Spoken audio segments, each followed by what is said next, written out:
Hello， 大家好，午休了。今天中午来吃家日本的肉汁饺子专门店，他们家饺子很多汁，并且好像还很下饭。最近也是和网球王子联动出了不少的周边。进店以后随便找了个位置，环境还不错，桌上还是有放着酱油、醋还有辣油。那就先来看一下菜单吧。首先是有网球王子的专属菜单，餐品的名字也是跟角色有联动的，点这些也是能获得角色的小卡片，好像也能直接买谷子，别说还是有点好玩的。再看了一下普通的菜单，除了饺子以外，还有像是马肉刺身、叉烧肉、麻婆豆腐、油淋鸡和鸡翅等等，那就选一份究极饺子套餐。还有他们店的特色布丁，那就废话不多说了，饭前先来喝口水。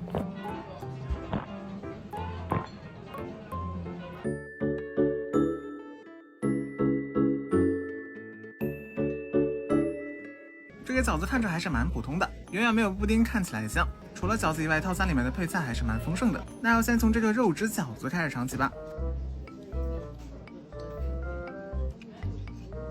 吃起来有浓郁的肉香味，一吃进嘴巴里肉汁就涌了出来。因为煎过一下嘛，金黄的外皮吃着超脆的，同时有了肉汁的加成，吃米饭也不怕干了。再来吃第二个饺子，整体的咸淡也算适中的，对我来说不加调味料吃也正好。没想到碳水和淡水的搭配也能这么香。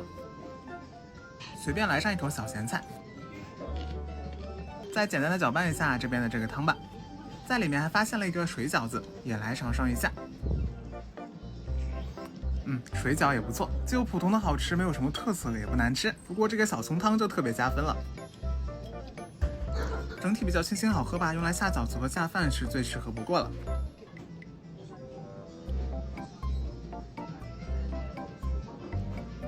再来尝一下小凉菜，酸酸的比较开胃吧，是那种梅子的味道。吃完这些饺子真的是好吃到停不下来啊！还有个下饭神器就是这边的温泉蛋了，来把它直接盖在米饭上，再用筷子简单的一戳，米饭的美味程度瞬间提升了。赶紧吃上一下。米饭吃着多了一些层次感，顺滑又好吃。因为温泉蛋自带酱汁嘛，也是有了一些味道的。再配合上饺子来吃，真的很棒。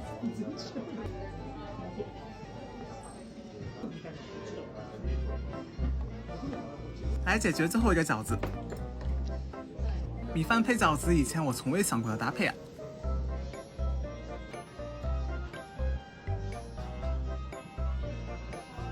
也是全部吃完了，除了我不太喜欢的明太子。最后就是饭后小甜点时间了，来试下他们店的特色布丁。这外形跟汉堡有点像啊，尝一下。总之特别的厚实，跟平时吃的那种 Q 软的布丁不太一样。这个布丁更浓密，在超级甜的同时还有些微苦，不过对我来说这个甜度算正好吧。最后花费1438，大家觉得怎么样呢？